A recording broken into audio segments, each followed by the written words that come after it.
was probably when we were doing our what is that called? When we did our first secular Sunday, when we did our first Sunday session right here on the channel, which at this moment has been a little bit over 2 years. So tonight we're going to be having a very good conversation. As you're coming in, make sure you like the channel, like the subscribe to the channel, like the video, share the stream so that other people can get in on this conversation. I've titled this video, "Why Are Black People Leaving the Church?" And I'm curious, is that a curiosity of yours? Is that something you're interested in? And let me get my chat open so I can actually see y'all. Welcome in. Oh, there's a bot in there. That's dope. All right. So as y'all are coming on in the room, let us know where you're watching from. Because by the way, you could be watching with your neighbor. Who knows? So let us know where you're watching from as you're coming in. Tonight's conversation, man, the leading question that I'm starting with is, why are Black people leaving the church? And how has the Black church failed Black people? And I'm not just going to be having this conversation by myself tonight. This is going to be a deconstruction type of conversation. I haven't done one of these in a while, but I'm going to bring Valsi on, and I'm going to let him introduce himself a little bit. And then we're going to jump in some questions, because I think this is a phenomenon that's worthy of talking about. And let me get back over here on my chat. I'm going to try to be paying attention to this chat, y'all. But y'all listen, if y'all would show some love for Valsi from Valsi Thoughts. Man, welcome in. How are you doing, bro? Uh-oh, I can't hear you. Let me see. That should do it. There we go. Yes, sir. Yeah, that should do it. That should do it. All right, how's it going, y'all? How's it going? I appreciate y'all for being patient. I'm just getting home, so looking a little rough. Yeah, I mean, because work has been a little bit crazy, but hey, I appreciate y'all, man. Thank y'all so much. Thank you, Darante, for having me back on. I've wanted to do this again with you for a while. You know what I mean? Especially I definitely want to do more of the videos and the content that you do.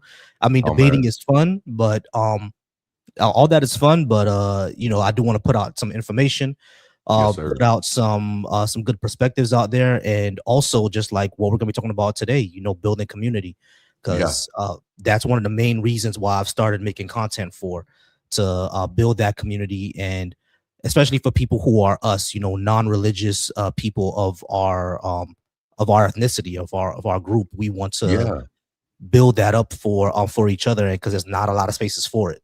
As y'all can see, wifey's in the background. So. Hey, see you later, baby. Ain't nothing wrong with that at all, man. Yeah, she never wants to be in the camera, but I always tell her it's all right. You know what I mean? We love her. Love you, babes. Oh man. Oh man. All right, I love it. Well, I got a question for you, man, to get us started out, and to get us opened up, man. Would you tell our audience a little bit about your background and what your deconstruction journey has looked like? How did you get to this place? So tell us, what led you to walk away from the faith or to leave religion? Gotcha. I definitely love talking about this subject, and just for anybody who's wondering, I'm the evil twin. All right, Darante's a good one. I'm the evil twin. But my deconstruction journey was a long one. I started off in the church. Unlike what a lot of Christian apologists like to put out there, especially here on YouTube and TikTok, we're not all church hurt, right? I always start off with that. I always tell people that my fondest memories are still from the church. My Christmases, Easters, all of the kid stuff that I used to do when I was a kid, hide and go seek, all of that. The first place I did that was in the church. My first crush, the church. My first girlfriend, the church. You know what I mean? So it was one of those things that I was ingratiated into church youth culture. You know what I mean? I was part of the youth choir. I was one of the young pastors and everything like that, the guy who's going to come up and take over the church, because my dad is the second in command pastor. You know, I mean, he's first in command now ever since the other one stepped down, but he's the second in command pastor. So they always expected me to go ahead and take over the church, because the first in command, his kids went to another church. They moved to DC and stuff like that. So Oh yeah. they looked to me to take it over, you know. So even the main pastor's kids, they were, even when they would visit, they were like, "Oh, you gonna win? That's gonna take over," you know, because we're not living in Miami anymore. So they told me I will take over. So it was just one of those things where I always knew that I was going to be basically leader of the church. I was always preaching, all that good stuff. And let me tell you, if you want to hear some sermons, I can make you some sermons. But I mean, wifey always says, you know, it's good that I didn't go down that path, because boy, I probably would have started a nature boy thing. You know what I mean? She always says, like, I'm charismatic, I'm good looking. It would have been crazy. But besides that, what when I started to get older, of course, I've always had questions, right? That happens all the time. We all have questions. We're always questioning what's going on, what's truly out there. And of course, as a kid, I was very inquisitive as a kid. I used to always ask, you know, where did Cain's wife come from? I think that was the first question I ever asked the Bible. Every time I think the first time I ever questioned the Bible was when I said that. Where did Cain's wife come from? Yeah. You know, and that was number one. And then I think number two was, where did all the water go when Noah's Ark happened, right? Like, where did all the water go? Like, that was the second question. The third question that really got into questioning God's character was, why did God make a bet to make someone's life miserable? Yeah. With the Satan. That was with Job, you know. And of course, all this time people are saying, oh, don't question God. These are his words, yada yada yada, things like that, right? Things of that matter. So when I started to realize this, right, and these things were always pushed in the back of my head, of course, always put in the back of my head, because they were, you know, you're the pastor's son, and not supposed to be asking these type of questions. I always knew that the answers will come, but it was one of those things where, like, all right, the answer's gonna come later. Yeah. Of course it didn't. When I graduated and I got to the high school, I got to college. My first semester in college, I needed to take an elective. And I'm like, all right, I got to take some electives. What's some good electives for me to take? Philosophy. I heard about that in high school, right? I took history in high school, so philosophy shouldn't be a problem. Big mistake. So, you know, in my philosophy class, my professor challenged me with something after we wrote about who we are. Now, of course, the meme back then, I'm pretty sure you know about it, Darante, was, I'm a Christian and nothing can shake my faith. Oh, that was the meme back then, right? So that's all that's how I ended off my essay. I was like, I'm gonna write this atheist professor, a powerful essay, because, you know, back then I'm brainwashed thinking that all your college professors are these evil atheist people who's gonna tell you God doesn't exist. That's what I thought. So at the end of my paragraph, I said, I'm writing bars, you know, I'm writing bars. I said, I am a Christian and nothing can shake my faith. And I put a period. I'm like, I love this, right? And I turned it in. And my professor was like, hey, you guys, you know, turn in from very good essays, especially you who are religious in this course, like very, very good religious essays. And he pointed me out, he's like, yours was very, very good. Like, you write very, very well. He said, but I noticed something. You told me what you believed, but you didn't tell me why you believed it. He said that's what this course is going to be about. And he said it wasn't just to point out to me. He said yours was a very good essay, but I just got to point that out to you. I want to point that out to everybody, because there's other people who did the same thing. Everybody told me what y'all believed, but y'all didn't tell me why y'all believed it. This is what we're going to be getting into, and this is what epistemology is about.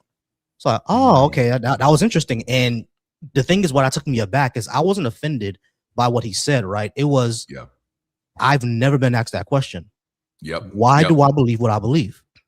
So I said, I'm going to have to not just prove it to this professor, but somehow find a way to see what was the reason that I chose to believe this. It's only because of my parents, you know. And I realized that I was like, you know, ever since I've been a kid, this is all I've known. I said, I believe this because it's the truth, right? This is what I was given. My parents wouldn't lie to me.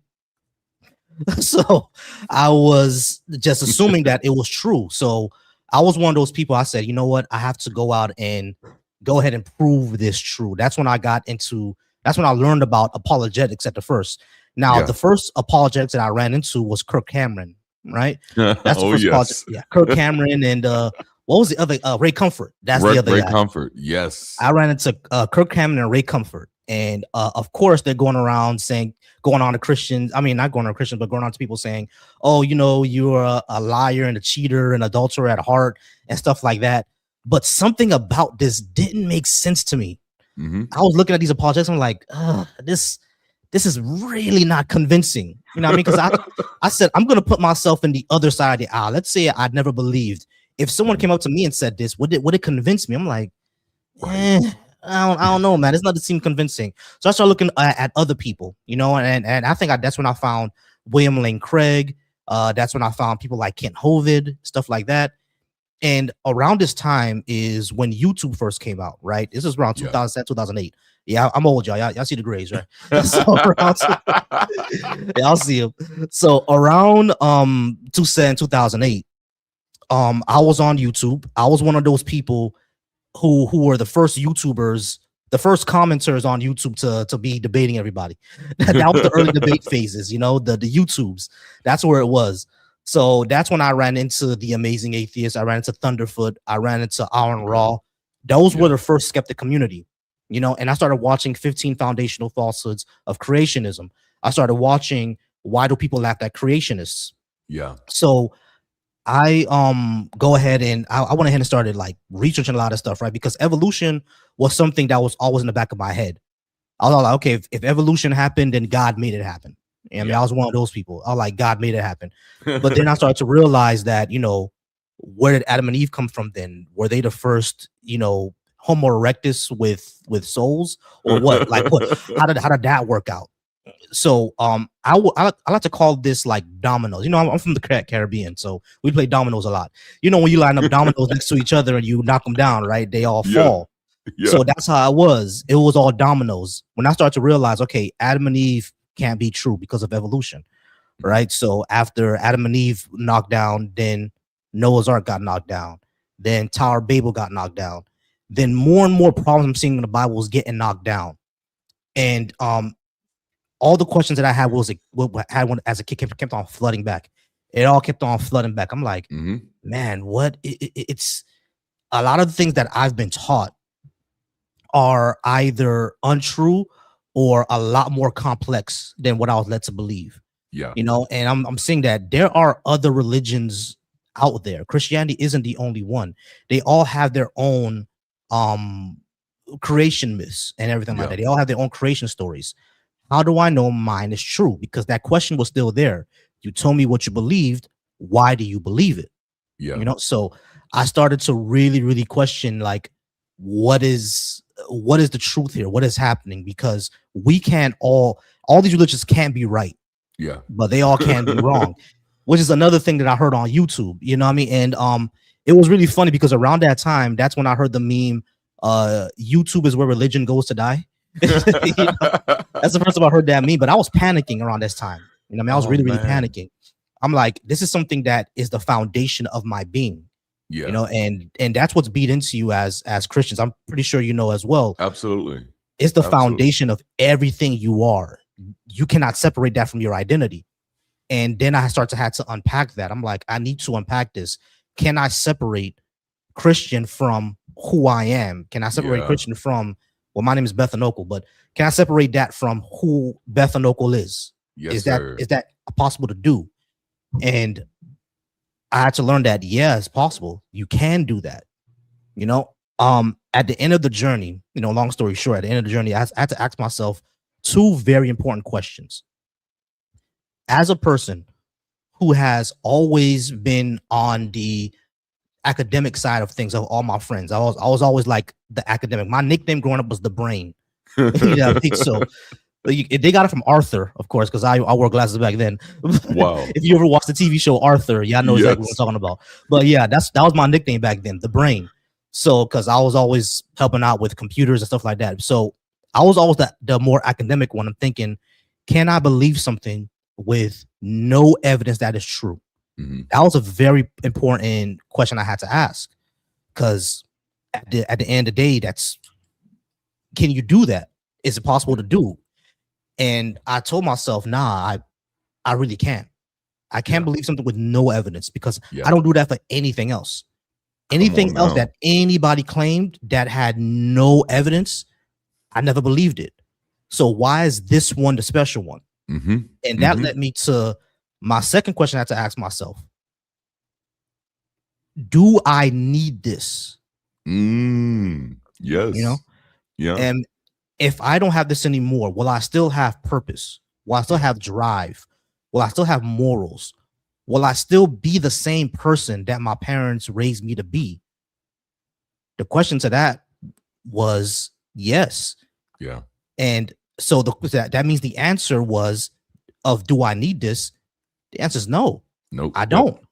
You know, so if I don't need it and there's no evidence that's true and I can't believe things that are not true, I'm not convinced by things that are not true, should I still call myself a Christian or still believe this? Yeah. At that point, that's when I realized that, no, I don't believe in this anymore.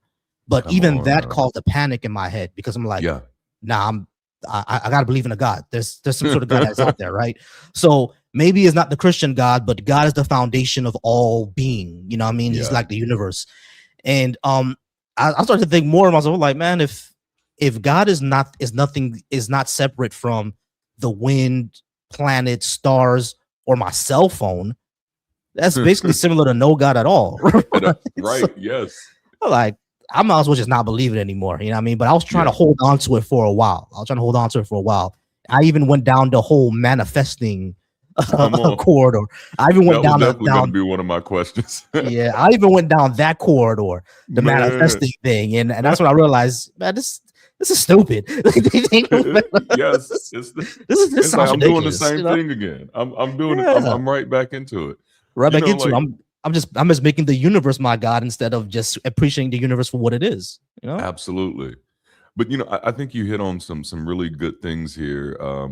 One of the biggest things, especially as you were bringing it to that end, is that idea of asking yourself these two questions. And it's of course, why do I believe it? But like, honestly, do I need this? Does it actually change anything? And I think that's for a lot of people who were heavily involved in church. It wasn't just enough to see that, hey, scripture is broken in some areas. Nor was it just enough to see that, hey, the church isn't as helpful as I thought it was going to be. Because we see a lot of that while going through the process. What it ends up having, like literally, because I had to go through that same thing. I had to get to the place where I realized, like, no, this is an unnecessary variable in my life. It does nothing. It does not change me. It does not make me a better person. It doesn't improve me. On my worst days, it doesn't do anything. On my best days, it doesn't do anything. And so it's like, we literally have to get to the place of realizing that this thing is absolutely useless before we can actually see the amount of harm that it actually causes. And that's a wild take. But there's another thing you said that, like, and my brain went off as soon as you said it. But it's when your professor asks you, why do you believe what you believe? Exactly. And you said something very honest. And this is something that I do challenge a lot of us in the secular community to realize, is that many believers have never had the opportunity to answer that question. That question doesn't exist in the context of much of the Christian faith. There is no why do you believe. That we have hermeneutics and homiletics for that. Everything is already predetermined. The answers that are typically provided in Christianity usurp the question. They assume the question. They assume that this is the most important question to everybody, and then leave out the things that you were really curious about. So just for example, pulling from Volsi's story here, they tell you that, God got so upset that he had to kick Adam and Eve out of the garden and stuff like that. And their sons had to find new wives. And it's like, wait a minute. You've given me this detail about all of this cursing you've done. Where the hell did these other people come from? How are they getting married? It's like, where they come from? Yes. Like, and it's from the land of Nod. When do we have lands now? What happened? Yes. Like, how did Nod get a name? How did he get a name? Like, yo, this big piece is missing here. Like, what is happening? Like, I need to know. Is like, was this after Tower of Babel or before? Like Right. there's a land now. Like what happened is like, and when you learn linguistics, is like how do you confirm the Tower of Babel now? Because according to linguistics, the oldest languages on the planet are either from Africa or India. So it's like, where did all that come from? Like where was Tower of Babel at? You know, and the rivers that they're naming in the Bible, they're all in the Middle East, but humanity came out of Africa, right? So it's like where this is all very, very confusing. You know? Yes. Oh man, I love this. Yeah, it's a whole bag of confusion, and I love the fact that you highlighted the issue with Job. That was always very difficult for me. Like, wait a minute, how is this the good guy and he's gambling with somebody's life? Like this is, and then and it made me like, because it's described as Job is blameless, he's perfect, he's upright. But you know, I'm looking at him like, this dude don't really seem to care about his family that much, because like God is just picking him off like fleas, and he's, you know, he's more upset at himself for not being righteous enough, and that was scary to me. Or even the Tower of Babel, just knowing that, wait a minute, so God just knocked it down because they're working together, because they're united, like, and I mean, and that's literally how it's written. And so I think like one of the biggest dangers was taking the Bible out of its mythological and historical context and trying to make it this divine truth, because it just doesn't work that way. But you mentioned you got into the manifesting stuff, and that was actually going to be one of my next questions. What other paths did you experiment with after leaving Christianity? Like, as a black man, there are a lot of options. I'm sure the Nation of Islam was recruiting at some point. What? Hebrew Israelites are knocking on the door. So, like, tell us what that experience was like. Man, let me tell you. Now, I grew up in Miami. What a lot of people. Now this is a very, very a Caribbean place, right? But yeah, majority of the black people who live in Miami are actually African American. Like, it's not Haitian. Like, wow. A lot of people get that confused. Yeah, the majority of black people from Miami are actually African American. You know what I mean? Now we have a lot of mix, of course. It's a lot of mix.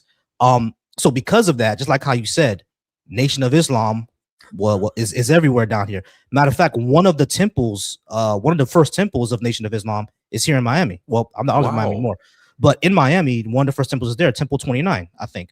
So yeah, it was there. Now I met Nation of Islam folks, and the bean pies are pretty good, but I'm not. I wasn't convinced by what they were saying, you know. Yeah. But of course, you had the Purple Power Rangers. Yes. You know, you had them as well, and those guys.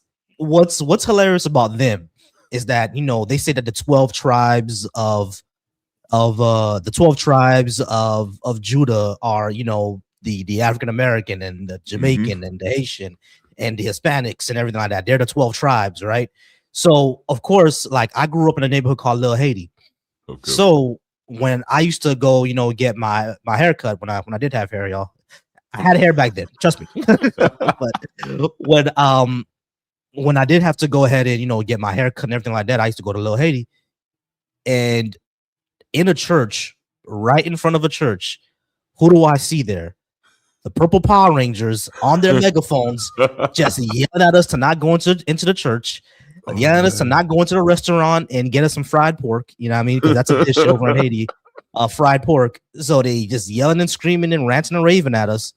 And and one day I had to go up to them and be like, "Hey, bro, why are y'all yelling at us for, man? Like, what is this even about? What is going on?" And they're like, "Man, brother, if you read this part of the Bible, this part says that they will be taken on ships and enslaved. That's us." Deuteronomy 28. Deuteronomy 28. I'm like, "Hey, y'all know that there was a war between the Jews and the Romans, and you know that's part of it, right? Like, like they're that prophecy actually applies to them too. Like, so like, yeah, and we're the true Jews. There's no such thing as a Jewish. You know what I mean? There's no ethnicity that's an ish." And I said, "Bro, what do you call people from Turkey? Come on now." Like, what do you mean? I said, "All right, this is crazy. This is crazy. I'm not even, I can't even entertain this." That's why me and Black Atheist Rants, we do a thing on Sundays where we say black people should not be Christian, Muslim, or Hebrew Israelite. Yes. And the reason why we added Hebrew Israelite in there is because of that. Yep. Because like they want to for some reason what's that word called again? Like culture vulture off of someone else's culture. They want to Yes. appropriate someone else's Mhm. culture, and it's so ridiculous because Africa itself, you know what I mean, and the entire Come Africa on. diaspora has a powerful, beautiful story. Yes, We sir. have such a powerful, beautiful story. And it's not Yes. just Western Africa. If you look in Central Africa, the Congo, Come the on. civilizations and the kingdoms that existed there, powerful, Yes. beautiful kingdoms. Eastern Africa, the Ajuran Empire, the Aksum, not Ashanti, but Aksum and all Yeah. those places, right? We're The going Lunda way back. state, Great Yes. Zimbabwe, Come on now. beautiful cultures, beautiful history. And it's like we don't need to say Mm. that we're from somewhere else. I understand that's y'all want to be on the winning team, you Come know on what I mean? now. Because they seem to be the ones that's winning now. But y'all, Africa can be a Wakanda if we want. Yeah, I mean, and we Yeah. know why it's not. It's due to neocolonialism. It's Yeah. due to people who were brainwashed by neocolonialism. That's the reason why. Other than Come that, on, it man. can be when we take it over again. You know, Come on. so we have a beautiful story. You know what I mean? African Americans have a very, very powerful history. Hell, Haitians have a very, very powerful history. Yes, Jamaica has a very, indeed. very powerful history. You know, Bahamas, you'll be surprised how much of a powerful history Bahamas has.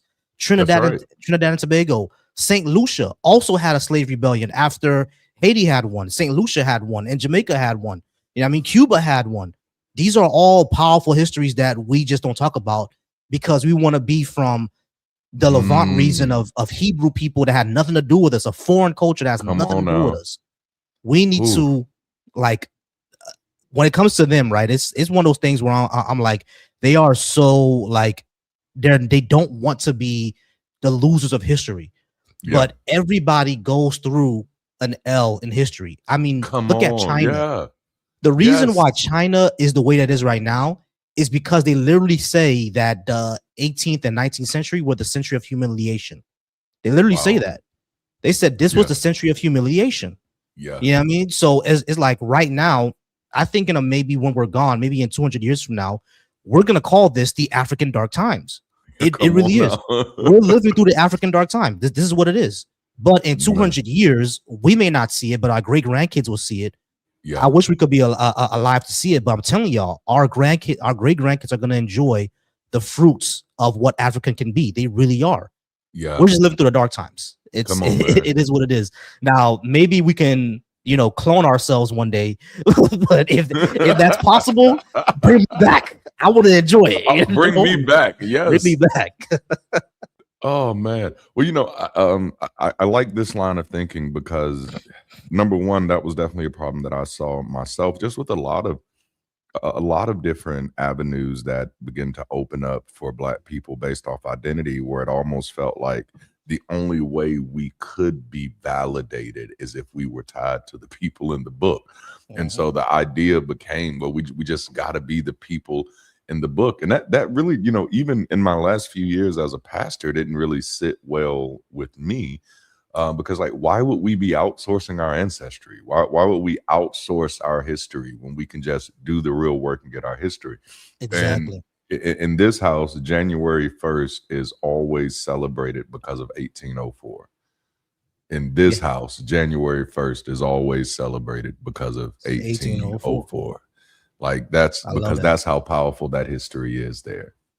Yeah, man. and I love that, and we stay doing that, and this is the reason why, like, I don't, I'm not an anti-theist. You know what I mean? Because I know the church still brings a lot of community. Because just like how you said, January 1st, guess where I'm at? It's for the soup now. Yeah, it's for the soup. But it's for the soup. But it's for the soup. I ain't gonna lie. It's for the soup. But also, I know that on January 1st, we all know that there are Christmas and New Year's. There are Christmas and Easter Christians, right? Yep. Christians who only show up on Easter, Christians who only show up on Christmas. But when it comes to Haitian culture, there's three of those. There's Christmas, there's Easter, but there's also New Year's. On New Year's, all the people that you didn't see in church for the entire year, you're gonna see them on New Year's. So every time I go to a church on New Year's, guess who I'm seeing? I'm seeing someone I haven't seen for 5 to 6 years. Yeah, you know what I mean, I'm seeing like someone that I grew up with, some of my best friends. Like, That's such a good point. exactly. Yeah. I'm seeing even my first girlfriend and everything. I'm seeing her again. You know what I'm Yeah. saying? And it's like, even though we're not together and I'm happy where I'm at, she said where she's at, we're still like have that connection where we're like, yo, like, we explored love together. You know what I Yeah. mean? And that's still Yeah. a powerful connection for our community. And we can still talk, have an hour conversation to see how each other's going, and that be it. You know what I'm saying? But it's still Yep. that connection that we all have. That's People that beautiful. it's like people that I grew up with. My old youth pastor, I saw him this past New Year, 2026. I saw my old youth pastor, and I saw another pastor that I haven't seen for maybe 15 years. Because Man, he moved. I think he moved to Texas, but he came back this year, and like I saw him again. I'm like, yo, it's Pastor Greg. Like, hey, how's come it on going? now. So Come on. it's one of those things that even though I don't believe in anymore, I still like going back to my dad's church just for those reasons, to see the people No, that that's I haven't good. seen for a while. Well, I think what you're hinting at here that so many people often overlook is that there is a rhythm behind the ritual, right? See, Mhm. I think so many times we think about the ritual, and we tend, especially on this side of things, only think about the supernatural and superstitious attachments to it. So we assume that everybody who's showing up to church for something is showing up for these very superstitious reasons, but there's actually a rhythm behind the ritual that often gets overlooked. And Volsey just did a great job of highlighting that. But like, even when I was a pastor, like just right here in Alabama, when I pastored, Easter and watch night, which is what we called New Year's, of Easter Yeah. and watch night, those are like the Super Bowl for church. We knew we were going to be seeing people we had not seen in a long time. Now, as a pastor, I'm thinking about that from a growth perspective, right? We're going to have high attendance, giving is going to be good. We got to make sure everybody's taken care of. But what the insight Volsey just gave, though, is that there are people who are showing up that day knowing that, oh, I'm about to see such and such who I ain't seen in a long time. I'm going to be able to reconnect with somebody else. I'm going to be able to see my friends. I'm going to be able to catch up on memories. And as a social species, that cannot be overstated. It's Cannot. those things that strengthen us. It's those things that we pull our motivation from, our ambition, our drive, our sense of self. And that has been one of the things that's kind of bothered me. And y'all know I ain't shy about it. It bothered me a little bit about what I see sometimes in our spaces now, because we don't create enough space for people to be people. We create so many spaces that are just charged on what we don't like and what we don't love and what we hate, that we're not building spaces that cultivate life. And if you want to be strong enough to fight, you got to have some life in you. You got to have some life in you. Okay, I'm sorry. I just had to go there because this is good conversation, man. No, it's absolutely facts. Absolutely facts. I mean, this is one of the things when I gotta get you on that series, because I used to do a series on my Black Atheist Coalition channel called Atheist Testimonials. And it's the same thing that you say. I wanna get y'all information on, how you came to be where you are today, going through your Yes. journey, what you hope to see. How was it? Because of course, us being, non-believers, the dating Mhm. sphere gets hard. Come on now. So Yeah. because one thing I'll tell you about black folks is that we love us some Jesus, Oh, we love and some Jesus. love us some Jesus, man. And the thing is, you will think that because the black church is majority women, that it Mhm. would only be the women who put a big deal on that. Nah, it's the men too, Bruh. because Yeah. every single black atheist female that I've heard from, they're like, listen, these men, they Mhm. want to make sure that you also a woman of God and everything like that, and they want to Yep. change how you dress and change how you talk and everything like that. And one thing that's funny that I came up with, it's kind of funny because like when I was going through the dating sphere as well, I've had a lot of issues. I had a lot of issues with it too, because they would say, you're everything that I would like a man to Mhm. have, confidence, looks. Now I'm not tall, but a lot of them just kind of overlook that a lot of times. I mean, my wife is taller than me, yeah. So a lot of them overlook that a lot of times. I mean, you're not tall, but that's okay. I mean, Yeah. because you have a good career, you have a good head on your shoulders, a good relationship with your parents, you respect women, everything Yeah. like that. Yeah. You're not Christian. Yep. you're not Christian. You don't believe in a God. You know what I mean? And I'm always like, y'all, you could go to church if you want. I don't care. I don't give a damn. Go ahead. You know what I'm saying? I'm not gonna stop you. What I'm gonna do? I'm gonna fight you for going to church. Like, fuck. Come on, I'm not gonna do anything. Yes. Yeah, I mean, go ahead. But me not being Christian means that, oh, you know, I need to be spiritually fed. Now that is like, okay, I understand. You want that compatibility. I can't knock you for it. But then when they say, you know, you can't lead me properly, oh, Jesus Christ. What does that mean? What does that mean? Like why do you need to be led? What does that mean? Oh, yes. Okay. I'm at that point, I'm like, all right. But what's funny about that is that they'll say all of that, right? They'll say all of that, and then they'll be like, but you know, my roommate is out tonight. my son or my daughter is with their dad. Yes. So yes, you know, like next weekend, you know, I'm not doing anything. I'm going to this club. You know what I mean? You want to come? You know what I'm saying? You know what I'm saying? You know, after this, I'm not doing anything. And she's just taking shots of Hennessy. You feel me? So I'm like, I already know what that means, sis. Wow. Yes. Now the first couple of times I ain't gonna lie, I'm like, okay, yeah, cool. First couple times I'm like, all right, cool. We in here. Let's go. We in there. Yeah, all right, cool. But after a while, I'm like, listen, man, I want to look for something real. You know, I want something real. Like at the end of the point, I start to feel kind of objectified. I ain't gonna lie. I'm like, man, because you're not. Is that all I'm good for? You know what I mean? I'm not. I can't do that no more. So after a while, I start saying I'm good. Yeah, I mean, if we're not looking for anything real, if we're not looking to be together, I'm good. I'm at that point. I was like maybe 31, 32, 33. I was like, I'm good. I went through my whole 20s going through that. I want to find something real. You know, so I don't want to be 40 years old going after 21-year-olds in the club. I ain't doing that. That's creepy as hell. You know what I'm saying? So yes. I wasn't gonna do that. So I said I want something real. And if I can't have something real with you, then you know it's gonna be what it is. I'm gonna have to let this go. It's all good and well. Peace. You know what I mean? So now of course, after a while, that's when I was able to, you know, find my wife. So it worked out for the best because my wife is actually she's more into ATR and African traditional religion. Yeah. And what's interesting about that is that, you know, African traditional religion does not push proselytizing. Absolutely. It pushes something that we want in our space, which is community. Yeah. That's what it pushes. It pushes honoring your ancestors and being there for your family. It's not this evil thing we all hear about.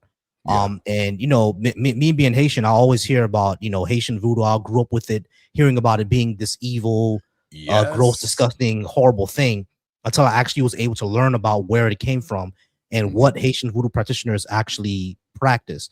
Now, of course, with everything, there's negative sides, right? Yeah. There's mean girl Christianity. We all know about it. We've all seen it, you know? So it's not just something that applies to voodoo, but the point of it, everything about it, it's about community. It's about honoring your ancestors and being together. It's not about, you know, and they don't push proselytization. They don't push that. So which is why I said, okay, you don't believe it's whatever. It's cool. This is what I'm doing with my ancestors and my family. It's really nobody else's business, which is why, like, you know, after the journey of the whole manifesting thing like that, and after realizing that zodiacs is crazy, zodiac makes no sense at all. Right? Yes. I'm sorry for the like. I apologize to all the zodiac girlies or guys out there. It's bullshit, y'all. It is.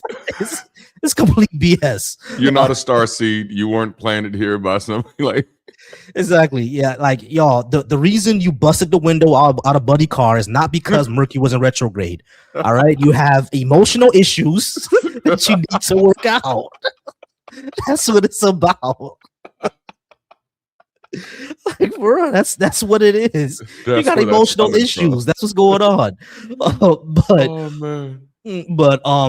Yeah. So it's all about community, you know, and that's something that it's kind of funny because in my debates, that's what I do when the Christian apologists like to put on their soliloquies or the syllogisms of their apologetics, I said, Yep. you know, I could make one up right now. Like I could make Come a whole on. syllogism up to prove that African religion is the one true religion. You know what I mean? Yeah. It's I don't know if you want to hear it, but I can tell you what it is, and it's actually pretty good. All right, let's go. Let's But go. all right, premise one: humanity started in Africa. Okay. Premise two: if humanity started in Africa, that implies spirituality started in Africa. Okay. Premise three: if the spiritual world is real, that would mean that the original spirituality is closer to what the spiritual world will look like. Premise four: if the spiritual world is real and African spiritual religions are close to what it looked like, then the African spiritual religions are the correct spiritual world. Premise Wow. five: this would imply that, or the conclusion would mean that African traditional religion are the one true religions. Premise six: Olodumare, the god of West African religion, is the one true God. Completely valid syllogism. Completely valid. And I used to ask people, are you gonna convert to Orisha Yoruba religion? Come at this on, yeah. point? And of course they're gonna say no. Of course they're gonna say no. Like, all right then. So it's like if my syllogism isn't good enough for you to believe me, why should your syllogism be enough for me to believe you? Like, it's exactly. Yep. Same thing, you know? I love it. Okay, so we've kind of walked through how you deconstructed some of the questions you had and some of the experiences you've had. What made you take the step from, okay, I no longer believe this, to no, I want to make content about this. I want to build community around this. What was the thing that made you get loud about this? When I started to when I knew I deconstructed and I didn't believe this anymore, the first thing I did was what Black people tend to do in a very, very, we're just gonna say it, a very, very white space. Yeah. We look for each other. Yeah. You know what I mean? And that's an issue of history, an issue of safety, because like, once again, like, my channel is for everybody, right? Now I am a Black person. I'm very, very pro-Black. My politics is heavily influenced by W.E.B. Du Bois, Marcus Garvey, MLK, Bayard Rustin, Malcolm X, the Black Panthers, Frantz Fanon, Angela Davis, Harriet Tubman, Toussaint Louverture, and Jean-Jacques Dessalines. My politics and my viewpoint is very, very, very influenced by those ladies and men, right? Yeah. That's what it's influenced. Oh, Marsha P. Johnson. I can't forget about her. Man. My politics is very, very influenced by those people, right? So, but that doesn't mean that it's my channel is only for Black people. It's for everybody. But my politics is very, very focused. My social views are very, very focused on Black people. And one thing that I realize is that in our Western society, because we have a white supremacist society, what Black people do out of safety reasons is that if we're in a space where it's majority white people, we automatically try to look for each other. That's what we do. And we do that is exactly because we know that we're more familiar with each other than anybody else. Absolutely. My parents, when they first came to the United States, barely speaking English. You know what I mean? My father spoke Spanish, French, Haitian Creole. My mother spoke French and Haitian Creole. You know what I mean? They barely spoke any English at all. But even if that was the case, even if they knew very, very, very little English, they were new immigrants, so they had to, drive taxis, wash dishes, stuff like that. They even said when they came to America, the first thing they did was look for other Black people because they knew. You know what I mean? So when I first started to come out of the when I first deconstructed, I said, I'm going to look for content that I like, right, in this space. Of course, I had already long subscribed to someone like Aaron Raw. I was watching Matt Dillahunty on the Atheist Experience, stuff like that. So I was watching all that. I was like, who else is here? I found Mandisa Thomas. This is amazing. Mandisa Thomas is a powerful woman. I found Black Atheist Rants. Subscribe to him. Like, all right, this is great. I said, this is great. Then I ran into a wall. Like, where everybody else at? Where everybody else at? So I started typing Black atheists, Black non-believers. That's how I got to where those people are. Then I saw an interview on Fox Soul where they actually spoke to black atheists, and there were some women. So I'm like, I'm gonna look for these women, see who I can follow. I'm looking on Facebook, like, oh, there's a group on Facebook, great. You know what I mean? So I'm looking all. I'm like, hold on. Besides Mandisa, besides Bar, and besides a few others that I watched, where's everybody else? There's really nobody who looks like me that does this content. Yeah. You know what I mean? Yeah. Pandemic hit. When the pandemic hit, that's when I started being on TikTok a lot more. Started scrolling through TikTok, and guess what I found? I found a lot more people who do this type of content that we like. Yeah. That look like us. I was like, okay, so this is where they are. You know what I mean? Now, before I even did all that, what I would do is I would first join panels. I would just join up on a panel, you know what I mean? Talk to them, everything like that, but I never did my own content yet. Wow. People convinced me to do it because they're like, hey, I see you on this panel, I see you on that panel, but you never go live yourself. Yeah. You know what I mean? It's like, you should start going live yourself because you have a lot of good viewpoints, you have a lot of good ideas, stuff like that. And I said, you know what? I'm very, very nervous about it. The first time I went live, I sat there for 45 minutes just looking at my phone before pressing live. People don't know the struggle is real, man. Oh, it's real. I sat there for 45 minutes just looking at my phone because I did not know what I wanted to go live and say. But then I put in the prompt, and my first prompt was, I'm a black atheist. Come and talk to me. I hit the live button, and that's where it started.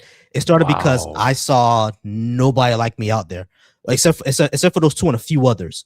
Yeah, you know what I mean, I think maybe a couple of weeks after my live, that's when I found you, and I said, yes, another one, and he's my twin. Yes, you know, so another one. You know what I mean? So I'm like, yeah, we need more and more and more. And I think, truthfully, I think I was probably we were probably first in that wave, to tell you the truth. To you know how they had the whole new atheism thing. You did a video on it.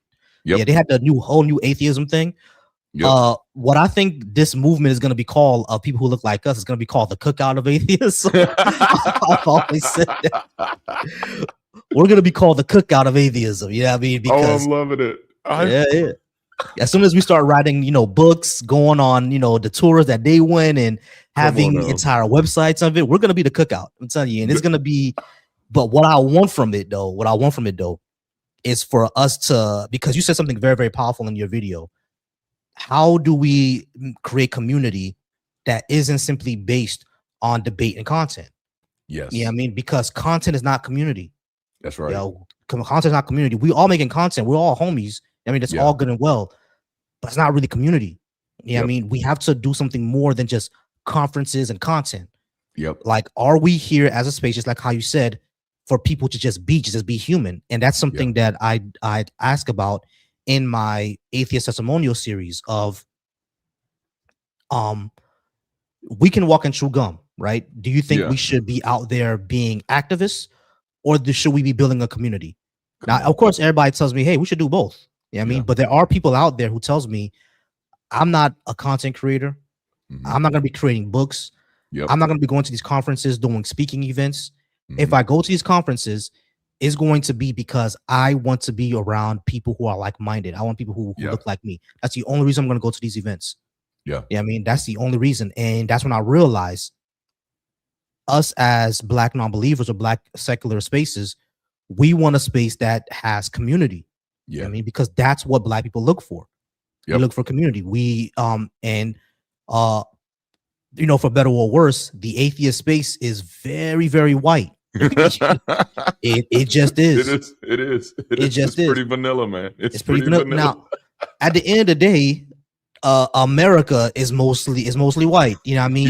Europe is mostly white, and most atheists are coming out of the West. You know what I mean? There's not a lot of African atheists. There's just not a lot. There's more than we know. It's not a lot. You know what I mean? So, and even in those places, the African non-believers, even a lot of them have a lot of things that needs to be deconstructed, just to tell you the truth. Yes, sir. So it's one of those things where I said, you know what, I want to make that community. I really want to make that community for us to come together and be humans, which is why I created the entire cookout event that I hope you could Yeah. come to. That's the reason why I created it, because I want to create a space where it's not just about us, going after the Christians and Yeah. stuff like that. It's about us coming together in fellowship. You know what I mean? Because I don't believe in the entire thing of you get two atheists in a room, you're gonna get four different opinions. I don't necessarily believe that. Yeah. We still have camaraderie amongst us. We still have Mhm. a certain viewpoint amongst us, especially as Black people. Our cultures are a lot more similar, especially if we're living Yes. here in the West. You know what I mean? Yep. When I first started dating my wife, she's Jamaican. Our families were kind of concerned because, like, how's the culture going to clash? Yeah. Until I started talking to her, I'm like, it's not. We Come literally the same. on. We family. You know Come what I on. mean? It's the same thing with any African American I meet. I'm like, oh, you grew up doing this, you grew up doing that, you grew up doing that. I did too. We family. You know what I mean? That's what I found. Man. So that's why I've always said I want to create that community for us to No, just I like that. be humans with each other, you know? But like what I love about this is it highlights a broader diversity issue within traditionally white spaces, right? Because when we think of it, we just think of the color issue, like, oh, everybody in here looks the same. But it's not just a color, it's also a culture. It's also a behavior, it's also memories, it's also stories, it's also biases about levels of appropriateness, volume appropriation. Like you get a few of us in the room, we're gonna laugh, and we're gonna laugh loudly. We're gonna have we're gonna have a good time. And I think, and it's just from my own, from my own observations. I've been in a few spaces now. There are a lot of spaces that accept me as a colored person, but not as a culturally African person. Yes, exactly. So as long as I'm Black and in the room and my behavior looks like everybody else's behavior, my sound sounds like everybody else's behavior, which kind of locks me into a place of, oh dang, I got a code switch here too. So when I come here, I gotta okay, I'll make sure, oh, let me not pick up the brown liquor while I'm here. Let me just stick with the red wines, Exactly. But like there are these cultural aspects that, and it doesn't just impact the secular community's ability to handle diversity with race. It also impacts our ability to handle diversity with different levels of neurospiciness, different levels of autism, wherever someone may be on the spectrum. It also impacts our ability to respect diversity or promote diversity with women, because then it all becomes this I don't see color and I don't see differences type of environment, where then we don't get to actually celebrate what's actually different about us. What I love about this, the work we're doing with Bridge City, which is often counterintuitive for people. When people join Bridge City, they think, yes, I'm about some people, they think, yes, I just joined something that's going to help me take down Christians. I just joined something that's going to help me be the next best apologist. And I'm like, no, we can build some courses for that if that's what you want. But that's not what Bridge City is for. I think one of our members described it best. It's more like a virtual neighborhood. You move in, you get to know your neighbors, and you co-create the community that you want to be a part of. And so now what we have because of that, we have people in our community who are building their own types of clubs. They have book clubs, politic clubs, all different things, art clubs that are important to them. We have a production team now. We have a music team. They're actually collaborating on music, producing and performing it together, because those are things that they like to do. And those are things that for many people, church used to give a home for. Church gave a home for musicians, for singers, for people who were passionate about working with the youth, for people who wanted to feed people, for people who wanted to work with people who were marginalized or less than. Church in many communities is that only avenue to make that available. So when we talk about community, it's about coming together and being alive together. And there's so much opportunity that flows from that. It'll never look the same. Maybe yours will give birth to book clubs and movie nights and all different types of things, but it happens because it's creating space for people to come together and do life together. And I'll say this and move to my next question. One of my biggest concerns is that we're becoming so good at breaking down what we don't like that we're losing the skill of building up what we need to live. And Exactly. that's where community becomes important. So I'm gonna ask you this because I think this kind of goes straight in line with this. You do debate and you do commentary. Mhm. Where do you think debate helps Black atheists, and where do you think it stops being enough? I think it helps black atheists because at the end of the day, what do we see? Because a lot of young people spend the time online, right? Mm-hmm. You know, through Yes. Instagram, through TikTok, and unfortunately, the way a lot of people get their information nowadays is through online, through Mm-hmm. these little clips and everything like that. You know what I mean? So what happens is that what spreads in our community is I would say both religious and political clips. And Mm-hmm. the reason why I refuse to cede the space to Christians, especially white conservative Christians, the reason why I refuse to concede the space is because everything that I saw that happened with Charlie Kirk. Yeah. You had Christians out there, Christians who look like us, black Christians, defending this man to the death. Yes. Yes. You had them defending this man. You know what I mean? And they would say the same thing. Oh, I just saw these clips of him and he's not saying anything wrong. He's talking about us becoming Christian. A lot of people don't realize how much religion can affect your political viewpoint. Oh, yes. It can affect your political viewpoint a lot because now you have a lot of people saying that they're Christian before they're a black person. Mm-hmm. You know what I mean? Mm-hmm. And there are people who are out there. You know, we know something that's a culturally black thing to do. Whenever you hear God is good, what do you say? All the time. You say that all the time. Exactly. You know what I mean? Now, I'm not a person that says that anymore because it's like, I just tell the person I don't believe, but all the time, but I don't believe anymore. You know, I just tell them that. Yeah, I'm like, I'm sorry, I don't believe all the time, but I don't believe it anymore. You know, so I just tell them that because I know what to say. I was gonna tell them, I'm just gonna preference. I know what to say. There are people out there who are not even doing that now because it's more associated with being black than being Christian. You know what I'm saying? So when I saw all that going on, I'm like, I can't see this space because the reason why I think it's help is not because I just want to dunk on Christians, right? Yeah. I think it's because people need to see certain they need to see different viewpoints. Mm-hmm. They need to see people who deconstruct. They need to see people who can talk to these quote unquote learned pastors or whatever, these huge big philosophers that they think that they are, and see someone can go with them toe to toe and break down like either their misunderstandings of scripture itself, or the fact that these people don't really know everything, or their philosophy is extremely flawed. Yeah, I mean, folks need to see that. And it's not just for another Christian to be, deconverted. It's for what I always say is the reason why I do my discussions and debates is for Christians, those who are still in it, either Christian, Muslim, or anything else that you are, to think critically about what you believe in.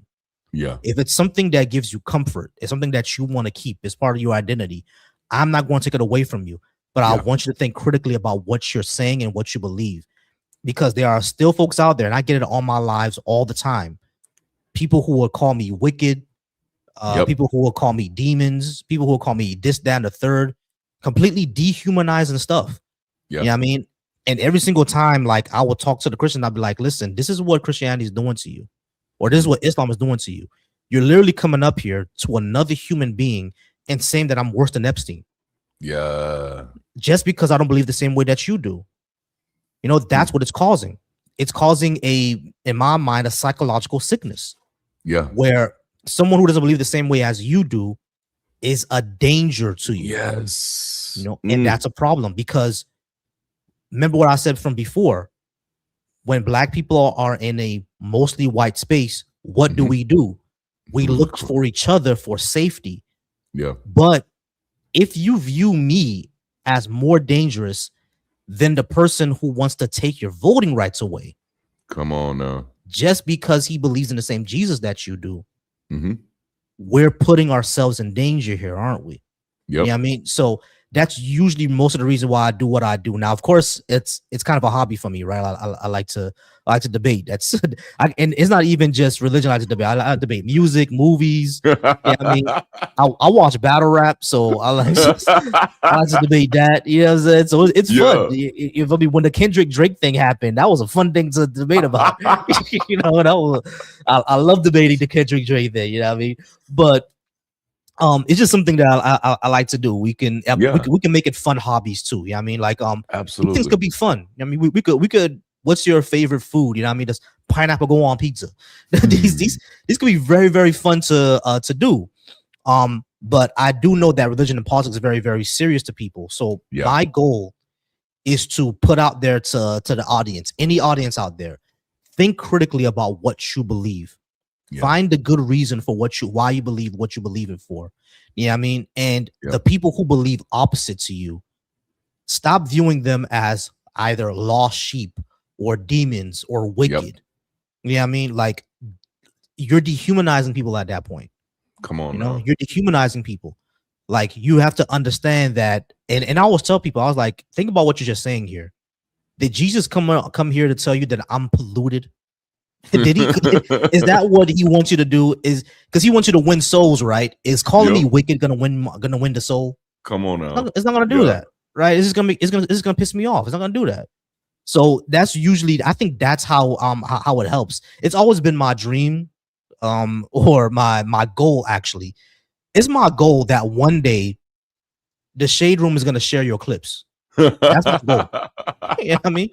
The Shade Room will share your clips. It doesn't even have to be my clips. Wow. It doesn't have to be mine. If they share yours, if they share Mandisa's, if they share Bars, Thinkers, Trust But Verify, you know, Lords. Shout out to all. I'm just shouting out all the people on TikTok right now. Out there, yes. Yeah, I mean, Be Easy, Open Book, who else? African Atheist, Afro Atheist, Bakanga.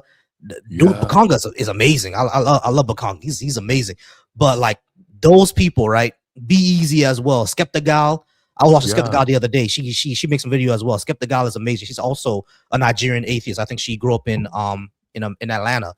Oh, amazing people, right? Amazing creators. Come on. If they share any of these clips, then that means that more people will see it and more people will have the discussion. Because I don't like the fact that that's the reason why I do what me and Bar do on Sundays. We're actually trying to reach other Black people. I mean, of course, we get you get people who are white to come to our stage, which is fine. That's gonna happen. We already know. But our majority of our conversation, our target audience is Black people. That's actually my target audience. My target audience is other Black people. And the reason why I do that is because I don't want them to shut down their mind when they see someone who doesn't believe the same way they do. That's right. Yeah. What's crazy is that they don't shut down their mind when it's another Muslim. When a Christian sees when a Black Christian runs into a Black Muslim, they don't shut down their mind. Come on. You know, they can still have a conversation. They can still talk. When a Black Muslim sees a Black Christian, they don't shut down their mind. They still talk. They have the discussion. They debate, etc., etc.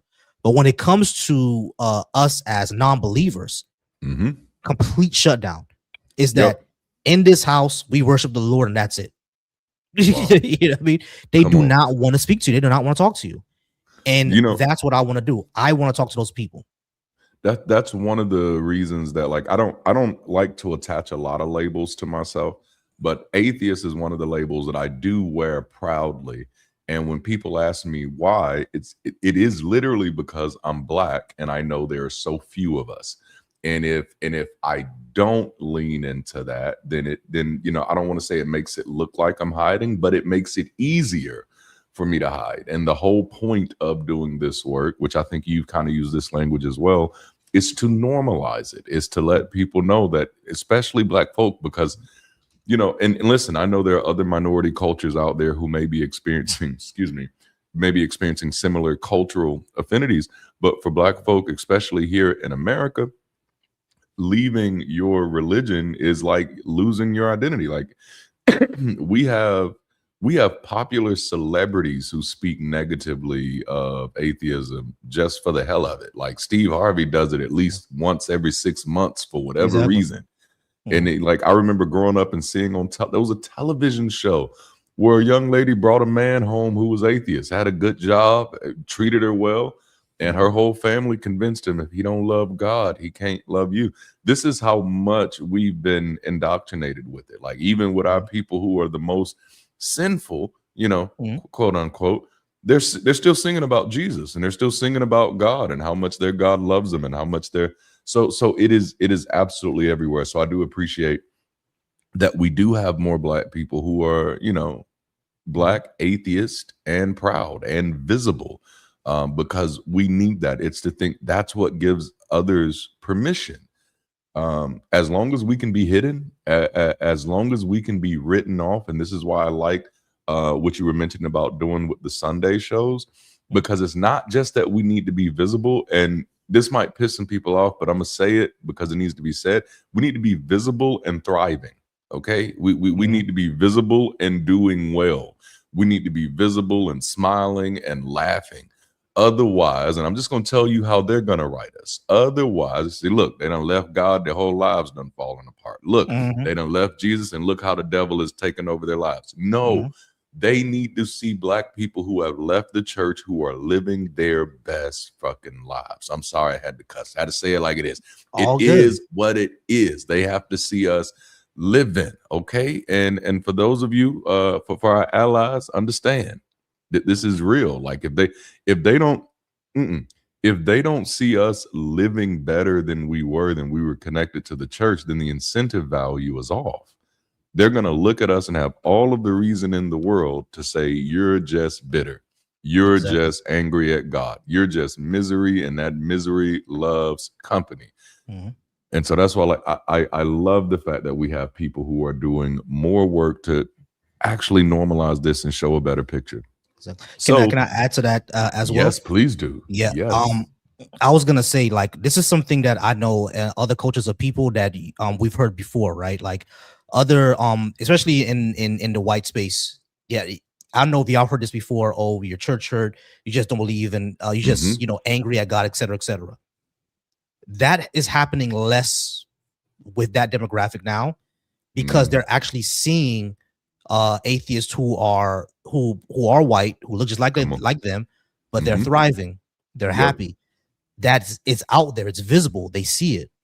But people like myself, like Darante, like Bar, it's not being seen. They don't see us as thriving, they see us as angry. And you could see this in every single atheist talks to Christian video or anything like that, that's out there. Yeah, I mean, because remember what I brought up before in the beginning of Christian mean girlism. Yeah, I mean, they will say things to slight you, and then when you get upset about it, they're like, "Oh, okay, that's because they left God." You see their attitude. Yes, they do that all the time. Oh, classic man. Darvo shit, right? Classic Darvo. You know what I mean? So is like me right now, even though I have had a couple of crash outs on live, I've started to try to calm myself a lot more, and I'm like, that's what they're trying to make me do. They're baiting me into this in order for them to clip this and call me evil and wicked and said this is what atheists do. Yeah, I mean, I know that's what they're trying to do, because the entire live they're either gonna be saying, "Oh, I don't know if you're stupid or what," but I'm gonna repeat myself. They'll say stuff like that. You know what I mean? Just to get at you. You know what I mean? And of course, I gotta check it quick. I'm like, hey, listen, we're not here to do all that. If you're gonna be snarky, just leave. You know what I mean? We ain't gotta talk. You know what I mean? That's like, you ain't gotta talk to me. Like we ain't gotta do that. So that's why I say that why it's important for us to be. I think what a lot of audience needs to understand is that, yes, I bring up being Black a lot, but at the end of the day, being Black in our society is political.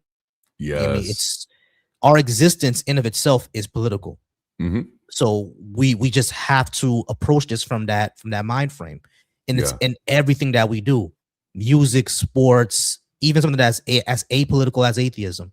We have to approach it that way. You know what I mean? Because it affects everything that we do. Our existence is political. So we have to be here, we have to thrive, and we have to be out there. My bad, I didn't mean to. No, that's a great point. When I deconverted back in 2014, of course, I kind of stayed in the closet for a while.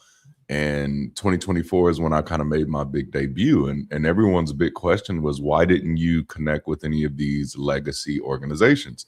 Like you got RFR, you got Freedom from Religion, you got the Clergy Project. Why didn't you connect with any of those? And my answer has been, because they didn't look like me. They didn't look like anything that it didn't look like it was responding to a need that I actually had. It didn't.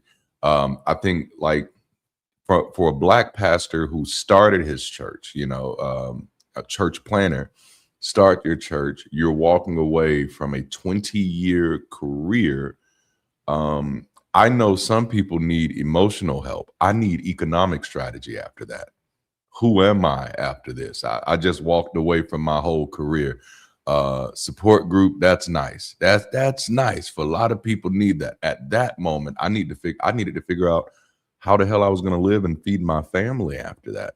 And I add that in there because that's one of those things that gets taken for granted in spaces that want to be diverse, but are not recognizing the political weight and the political tax that comes with diversity.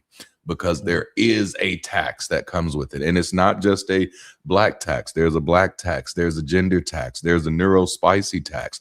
There is a difference tax. If you don't match the culture, if you don't conform to the room, it costs you more to be in the room. And until we're having those type of conversations, diversity is always going to be a challenge for organizations that are not sensitive to those differences. Exactly. And so I have to ask you, or I want to give you this opportunity rather, tell us about your work with the Black Atheist Coalition. How did you come up with this, and what is your goal? The Black Atheist Coalition, the reason why I came up with it is because I saw other spaces in the secular space that were doing content, and it was collaborative content, such as The Line. The Line does, I'm sure you were on there before as well. Yes. The Line does like collaborative content. Like they give everybody access to that channel, or they're producers, and they bring people on, and they bring them together with other people who are in the space in order to do their shows and everything like that. Something with the ACA, I saw the Atheist Community of Boston doing exactly the same thing with like Talk Heathen, the Atheist Experience, their flagship show, Truth Wanted, which I'm going to be on Truth Wanted soon, like in July. I'm very, very happy about that. But, all right. Second week of July, I should be on Truth Wanted. So when I started seeing that, right, I was like, there's a lot of collaborative spaces for that. But I don't see us as Black atheists collaborating too much. Yeah. When on TikTok, we're on each other's panels. I mean, that happens. But here, YouTube, this is still the flagship of where people do collaborations, where people do content on. Even though TikTok is very, very popular, YouTube is still the flagship for that. You know what I mean? And there are still people who come here. This is still one of the most popular sites in the world. So I said, I don't see a lot of people when they do their TikToks, they're either not streaming it to YouTube, or the other issue is that they're going live at the same time. You know what I mean? So I said what I wanted to do is I want to create a central platform for people to do their content. It doesn't necessarily have to be debate content. If you're on there just doing, any type of blog or anything like that, just talking into the camera, it's not like what you do, commentary, putting out ideas, put it on the Black Atheist Coalition. You know what I mean? Go ahead. If you're streaming live, but you're just playing video games, just kind of shooting the shit, go ahead and put it on the Black Atheist Coalition. You know what I mean? That's what it's for. Is that central platform for Black secular, non-religious people, even spiritual people. If you're a person that does ATR or anything like that, go ahead and put it on the Black Atheist Coalition. You know what I mean? I don't mind. Put it on there. So we have a central platform for people to understand and know that, yes, this is normal. Just like how you said, normalized for Black non-religious people. You know what I mean? That's the reason why I created that for. It's been a tough road ahead. You know what I mean? Because I think I'm the only one that pays attention to it. But any Black person that does content that is a secular person, agnostic, atheist, spiritual, I always tell them on, if you do content, send me your email. I'll make you an editor on that channel. So anytime you want to go live on it or post a video on it, you can. You can post videos, you can go live, you can do a post on it, you can comment, and you can even moderate. I mean, you can do all of that. You see what I'm saying? Now, of course, it can be kind of difficult to get all that going, but still, the reason why I made it free, that reason why I made it open source like that, is because I would like anybody the type of content that I do, even the content that I don't type of do, if you're live streaming, if you do any type of content, you can post it on there, and people can become like different fans of you. Like, think about it. Like, if I'm live, right, I'm doing my live stream, I'm doing my debates, and you see the Black Atheist Coalition, and then you go live, but you're doing something else, some other course, and you're also on Black Atheist Coalition. So we're live at the same time. So people who want to see me and my debates, they can watch me. And people who are like, okay, I'm tired of the debates and watch something else, they can watch you. It's like a TV channel. It's like a TV channel, because remember, there can be different lives at different times. You know what I mean? Or at the same time. Like, I can be live on it and you can be live on it and someone else can be live on it all at the same time. I did not know that. Yeah, that could happen. Like, yeah, because YouTube doesn't restrict that. YouTube doesn't restrict how many people can be live on a channel at the same time. You can have 7, 8, 9, 10 people all live at the same time. So it's kind of like a TV channel. You know what I mean? And you can flip between different people. That's what the reason why I created it for, because I know there's a lot of people who do my content, that type of content, and they don't really stream to YouTube. So that's why we did that for. And the second reason is for that collaboration. You know, for that collaboration. Once you build up that fan base, they're going to be people who will be like, hey, have you heard of this person? Have you heard of this person? People should collab. You know what I mean? Like, there are people who didn't know that me and you have done videos before, right? Yeah. And they'll come to the comment section of one of my videos and say, hey, have you ever heard Darante Lamar? Do a video with him. Yeah. Like, yeah, I'm going to hit him up. You know what I mean? I've done videos with him, and I'll send him a video that I did with you. Or they will say, hey, have you ever heard of this person, Skeptical, or this person, Black Atheist Rants? Have you ever seen Mandisa Thomas? Yeah, I get those all the time. I'm like, yeah, we do that, you know? That was my point of doing the Black Atheist Coalition. So we all have a space for us to collab. That's why I created a Discord for it too as well. So we all the creators have a central place to do to collaborate and post, not just post all of our content, but like cross promote the content and even get constructive critique on each other's content. You know what I'm saying? But like, oh, I like this. You know, you could do this. Hey, did you want to do a collaboration on here? Stuff like that. That's the reason why I created it for.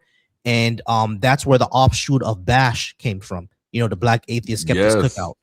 Yeah, that's where that came from. So because if we're all going to be collaborating together and we all are friends and everything like that, let's go ahead and link up. And that's why I created Bash for the Cookout. And I want to do that every year. You know? Excuse me. I love that. That's and it takes some real work. It takes some real thought. It takes some real planning. And I think that's often what scares people about having to do the work of community, because it is actual work. It takes some real ingenuity, some real innovation, and some real stick-to-itiveness. So I'm real proud of you, man, and the work you're doing, and just for sticking to it. And I'm really, really excited to see these cookouts get up and started, because I think that's going to be incredible, and it's needed. I have a few more questions for you, and I'll try not to hold up your time too much. For those of you that are hanging out with us on the chat, thank y'all for being here tonight. If you have any questions that you want to specifically ask, make sure to super chat them, and we'll try to catch them. But I have a few more questions that I want to jump in on real quick. This next one is, what do you think Black religious people misunderstand most about Black atheists? And I know we've kind of hit it a little bit, but what do you think is the biggest misunderstanding that Black religious people have about Black atheists? We're not hurt, y'all. Stop saying that, please. Yeah, we are not hurt, y'all. We good, man. Yeah, we good over here. We are not hurt, y'all. We are not upset. We don't hate God. I can't hate something I don't believe in. Like, yeah, like I know that Frieza from Dragon Ball Z is a bad guy. I don't hate him. You know what I mean? Like, come on, man. Like, I don't hate these people. Like, y'all, we don't hate God. We don't hate you. Yeah, I mean, what's one thing that I think they misunderstand about us is that we're not all these angry, just vicious people who just want to attack Christianity and take away your faith for some odd reason. You know, I mean, that's not what we're doing here. We're doing it here because we want to talk to our people. We want to talk to other religious people out there and let them know that we are here. People who look like us can be non-believers. You know what I mean? That's what we do.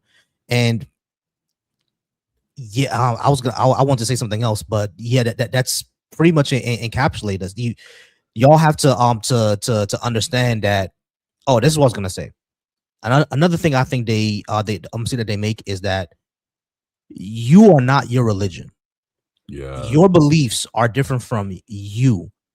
We don't have to respect your belief because Come I on. don't have to respect that an ultimate super wizard created the universe and picked an average sized galaxy in a small planet Yes. to give his ultimate message to a bunch of goat herders in the Iron Ages. I don't have to believe that's ridiculous. I don't have to believe that.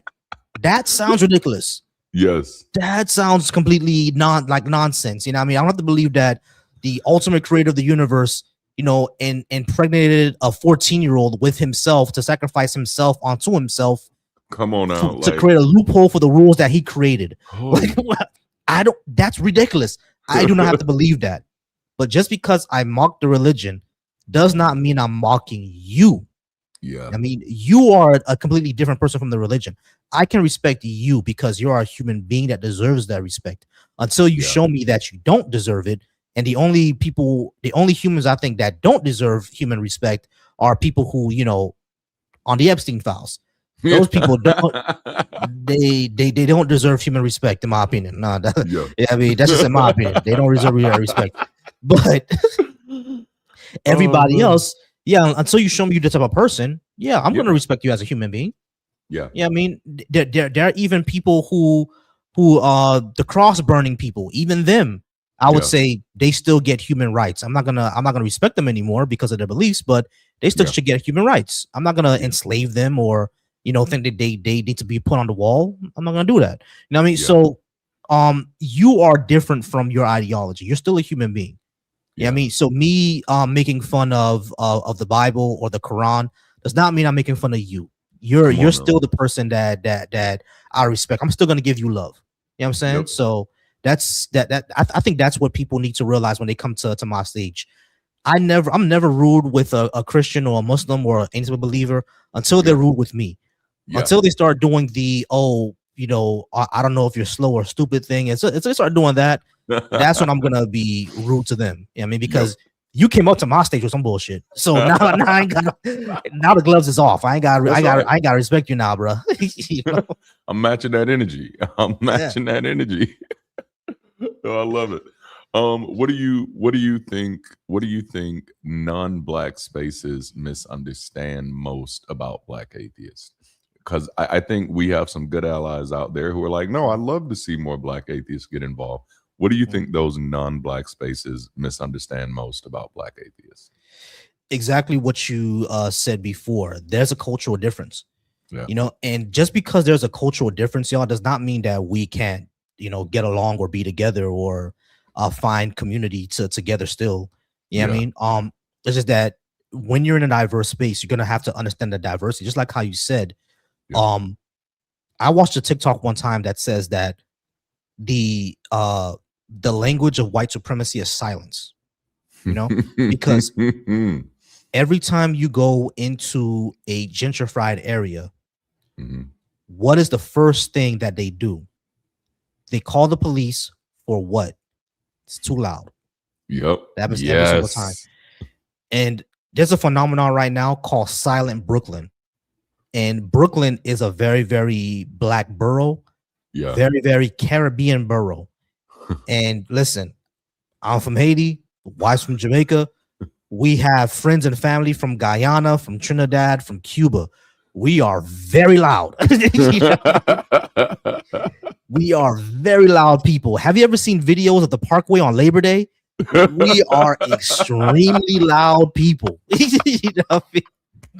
Yes. We're loud, you know what I mean? And I've been to African American church. We are loud people. Yes, sir. Yes, we sir. are loud people, you know what I mean? So there is that cultural difference. I think when I think there's something that is misunderstood by them for that cultural difference, and the fact that there is in fact a lot of viewpoint of political difference.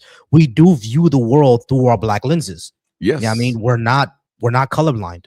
No. I'm sorry, that doesn't happen. We're not colorblind. I understand that, we're all one race, the human race. Yeah, I get that. That's cute. You know what I'm saying? That's cool. That's cool. But at the end of the day, Come on. we different from you. You know what I'm saying? Yeah. We're all the human race, but humans are different. That's You know right. what I mean? We're not all the same here. We have different political and world views, and that's going to be different amongst us. You know what I mean? Our Yeah. spaces are going to be a lot louder than y'all's. That's Yep. just what it is. Come on. Our candor is a lot louder than yours. You know, it is what it is. You know what I mean? At the end of the Yes. day, you get 2 or 3 black people around, you're gonna be hearing N-word and bitch every other word. That's what's gonna happen. Come on now. That's what's gonna happen. You know? Hey, that's it. That's just the way that we talk to each other. You know what I mean? We know how Come on. to we don't have any issues with each other. Yeah, I Mhm. mean, but yeah, we're gonna be grabbing each other. We're gonna be a little loud. We're gonna be like, man. You know what I'm saying? We're gonna be slapping down the Uno cards and the dominoes. Yes. That's what we're gonna do. Hey, That's bro, just you don't want to be that's near our the community. spades table because it's about to get Yeah. rough. It's about to get rough. And let me tell you, every time people bust out the space, I'll be like, hey, listen, I'm still a novice. Don't put me as your partner. You are going to lose. You're gonna lose, bro. Don't pick me as your partner. You're gonna lose, bro. Because I don't need you cussing at me in the middle of the dang game. Exactly. I'm like, bro, you're gonna lose, bro. Like, don't pick me as your partner. Now, if we playing Uno, we good. Yes. Yes. And But I think that's that's most of it. that's really such a good point. And Mm. it's not necessarily asking other people to become a caricature of what they think our culture is. It's Mhm. making room so that people don't have to censor themselves when they're around you. And that's what makes cultural diversity so hard, because we end up having these informal rules of appropriateness that don't actually fit any real rules. And Mhm. so I'm glad you hit that. My last question for you for the evening, and it's more of a just another opportunity. We talked about the Black Atheist Coalition. Tell us about the cookout, man. How did you come up with this idea? When is it going down? How does this work? And how do people get invited? How do we get invited to the cookout? Talk to Oh us. yeah, definitely. All right. Now, here's the thing about the cookout. I got to preface this first. It's a black event, y'all. It's a black event. It really is. The cookout is a black event, y'all. All right, so that it is what it is. The cookout is a black event. Now man. to be invited into it, the link is going to be in my bio. Give me about 10-15 minutes. I have to put the links in. But other than that, the reason why I came up with it, or how I came up with it, is that, like we were saying before, we need spaces and we need community for black religious people, and we don't have that a lot. Yeah. Now, I was seeing a lot of conferences going on, and those conferences are nice, all good and well, right? Mhm. But I wanted to create an event specifically for black secular and non-religious people. And I was like, what is our culture? What do we do whenever we come together as a people? We cook. We cook out. So I said, I'm going to go ahead and create this cookout because I want to have an in real life event Yeah. for non-religious people. And I think was one of the things that kind of pushed me to do it is because there was something that I saw on Twitter when I was on there. Something I saw on Twitter, I think it was last year. There was a person, a black woman, who created an event for black atheist people, to link up and meet up. Yeah. And there were people who were upset about it, angry about it. Man. Yeah, I mean, they don't want us to be loud and proud atheists who come out there and thrive together. A lot of people don't want that, even our own. Yep. Even our own. So I said, you know what I'm gonna do is it kind of came out as ways, kind of a spite, but also because I wanted to have that community. I want to meet the people that I do content with, that I've been inboxing, that have my text message, that were there for me and my wife when we went through tragedy last year. They were there for me. And I said, you know what? I'm going to create an in real life event for all of us to be together, and all of us for us to thrive together and see each other, and for us to do it doesn't even have to be anything about content. Doesn't have to be Yeah. anything about content. Doesn't have to be anything about workshops. It has to be anything about, making courses. It is going to be a spot for us to just be, To just for be. Black Yeah. people to just be together and be atheists together. You know what I mean? And that's when I said, this is going to be the cookout. I'm going to create the cookout. And the Black Atheists is the Black Atheist, Agnostic, Skeptics, and Humanist cookout. Yeah, I mean, so because there are people who label themselves as skeptic, and other people who label themselves as humanists, but not necessarily atheists, which is fine. So I said the Bash cookout: Black Atheists, Agnostics, Skeptics, and Humanists. All you are invited to come. It is a Black event. The link is gonna be on my channel soon. Give me a few minutes and I'll put it up. But the link will be there, and it's going down second week of June. Now it's going down in Central Florida, and the reason for that is because I live in Florida. But there are people from around the country coming. There's folks from Ohio coming. We have like about 6 or 7 from Texas that are gonna come. Come on now. And there are folks from Georgia who are gonna come. And what I want to do for next year, I want to link up with Black Non-Believers, because Black Non-Believers has the Reason Revival, and I think theirs go down also second week of June. So if I can link up with them, do Reason Revival and the Bash cookout, and we like collab on that. I think theirs is up in Georgia though, which is where a lot of people are don't have any problem going to. They don't have problem going to Georgia. I would love to do that. We'll go to Georgia, or if they do it somewhere else, that'll be awesome. If by next year we're not able to make that work out, my second plan is to have it in Texas, probably Houston.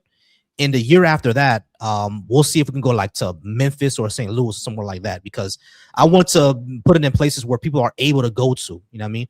One of these days, maybe we'll go to the West Coast.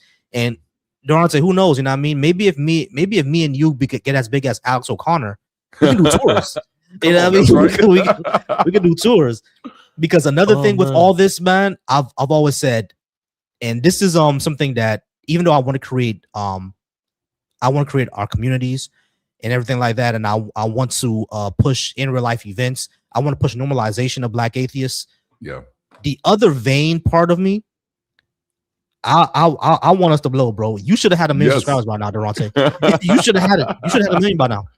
Man. Yeah, you should have had at least 500,000 to 1 million subs by now. You feel me? I'll take it. And I think the only reason why that is because the algorithm doesn't feed people who look like us or have to be adjacent. You know what I mean? Now, of course, you have FD Signifier who's killing it. Like FD Signifier is killing it, but that's because he does like 3-hour essays. I ain't doing all that, bro. I can't do all that, bro. I can't do all that. But you know what I mean? But we do have other people like, the Destinies and the Voshes out there who do the same thing. You know what I mean? They do all this debate content, and they have the 500 to 1 million subscribers. You know what I mean? They're huge influencers. And of course, we have the pastors who are all on YouTube who have the 500,000 to 1 million subscribers. Come on. You know what I mean? And that denigrate deconstruction. So I said, you know what? As much as it pains me to say it, we need Black atheist influencers. Yes, right. We're gonna need that. You know what I mean? And if I'm not leading the charge, I hope Mandisa leads it, or you lead it, Darante, or Bar leads it. Someone needs to lead that charge, because we need that. You know what I mean? Because we need normalize. That's how something gets normalized. That's right. If you have an influence in that space, that's how it gets normalized, and that's what we need to do. And that's why I created the Bash cookout, because I know if something happened, like we was making fun of it, we was kind of having fun in the group chat, right? Because I created a whole group chat for it. So it's gonna have fun in the group chat. And I said, hey y'all, Orlando is that's the area I'm in. I'm in Orlando. I said the Orlando area is very, very highly Caribbean, but there's soul food spots out here. Lots of African Americans out here in Orlando, and because of that, there's a lot of Black spots. You know what I mean? There's a lot of spots for Black people, a lot of lounges for us, and everything like that. I don't know if you ever seen those on social media, Darante, where the bottle girls are bringing out the signs and the bottles and everything like that. And I said, hey y'all, I might be able to get a section for us, and I will get a sign that says Black Atheist Coalition, no God we trust. Come on now. I'll get one. I'll Oh, get one dude. that says Black Atheist Coalition, No God We Trust. You know what I mean? Because I know something like that will go viral. I know something like that will go viral. You Dude, know what I I mean? love it. Yeah, man. But I'll if anybody can make it out there. I did see someone in your comments says that he's half black. That's fine. I don't have a problem with that. You can still come out. You know what I I mean? know I'll that's have a, right. I'll have no issues with that. So you can go ahead and come out if you're able to. Yeah. It's gonna be in my bio, like I said. It's basically like a sheet, like a RSVP. If you can come, Yeah. it'll ask for your name, your phone number. I'll add you into the group chat. It's a Signal group chat. I'll add you. I'll give you all the information you need. I'll let you order the t-shirts as well. I'm going to go ahead and that's what I'm working on next. As a matter of fact, after we get off here, I have a Yeah, store I'm gonna be posting as well. So yeah, that's the man. reason why I came up with it, and that's why I want y'all to be out there. I appreciate y'all, and if anyone is able to come out, if you can't come out this year, that's fine. You know, it's close to June, so I'm not gonna ask you to buy a $700 ticket. You know what I'm saying? So yeah, but if you can come out, if you can support it, I'm gonna be live all day when we finally do it, and next year, either Georgia and Texas, I hope you can come out there. Man, that is awesome. We actually do have a small group of people from Bridge City in the in between Miami and Orlando. So I'll Awesome. make sure they know about it. We someone just started a new club on our global campus for conventions and conferences. So I'll make sure that we get it added to the list so other people will know about it. But that's incredible. It sounds fun. We did an event in LA last year, and the first night was supposed to be really structured, right? And then I get there and we're actually with the people. And I say, you know what, I think we gotta call an audible. Instead of being a really structured night, we're just gonna hang. We're just gonna live, let's get these drinks going, let's get people talking, and let's just have a good time. And it was one of the most incredible experiences that I've had in a long time. And we need more of that. We need more of that. Well, dude, listen, I cannot thank you enough for being willing to come on, because this is kind of last minute. We just talked last week, and I was just like, Yeah. hey, you want to come on? Yeah, exactly. It's because there's some things happening. We're not gonna put them out here. There's some things happening, and we're like, yeah, and that's when I hit up Darante, like, bro, I just saw this video and 100% agree, and like, bro, I saw this other video. What's going on there? What happened? But yeah, man, it's. But I think that humans have drama. That's what it is. People be peopling, bruh. And that's definitely one of the things that I try to pay attention to. One thing you will learn about me is that I don't sit at tables for long. I'll sit down, peep the room, and figure out if this is where I want to eat at or not. Exactly. And I've been at a lot of tables since I've been here, and I haven't seen many that I'd be willing to return to. And that's not. I don't necessarily want to write people off. We've created an issue in this space that we don't have the maturity to navigate.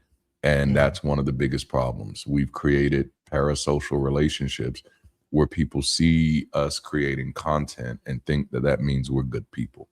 That thinks that means we're mature people. That thinks that means we're disciplined people. And unfortunately, when you do that, you do repeat the same type of harms that we left the church world to get away from. And so, you have some things that are very big, and y'all know I'm gonna try not to go into details, but you got some things that are very big, and you have some things that are very small. But one of the things that I paid attention to is that we created a culture. I can't say we, because I didn't help do this shit. Y'all did this. Not you, but y'all, they know. They created a culture. Yeah, they created it, yeah. Where dehumanization is sport. And once you do that, it's a slippery slope to nowhere. And like that, you're never going to get community if there's always a reason to dehumanize someone. You're not going to get a community if there's reason to slander people. You're not going to get a community if there's reason to constantly gossip about other people. At that moment, you're no longer dealing with adults. And so, yes, we may all be atheists, but I learned quickly that we are not all adults. And I am one of those people that I prefer to only be in relationships with adults. Yeah. Okay, that's my little piece. That's my little piece. But no, Oh, no. Volsi, thank you so much for being here. I think I have your links to the channels, to your channels in the description, and of course you have yours linked as well. So Definitely. listen, find him, support the work that he's doing. Be looking out for the cookout. Listen, if you're a Black content creator and you're a non-believer, you're an agnostic, you're an atheist, you're on the fringes, you're spiritual, whatever it is, check out the Black Atheist Coalition. It's a great way to get connected with other creators to kind of find your tribe. As he said, like one of the first things we do when we deconvert, when we deconstruct, or we're going into any space is we look for each other. Well, he's made it easier for you to find each other. So please check it out. Thank you all for being here with us tonight. I'm going to get us closed out. I don't think I have anything profound to say, so I think I'm just going to play some music. But I love y'all. Thank y'all for hanging out with us. And until next time, y'all keep rising.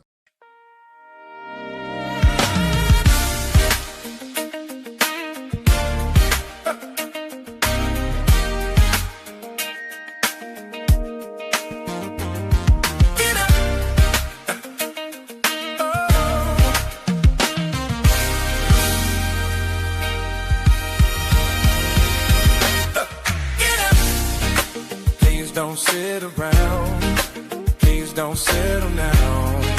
We can do better now. We can get up. Please don't sit around, please don't settle now. We can do better.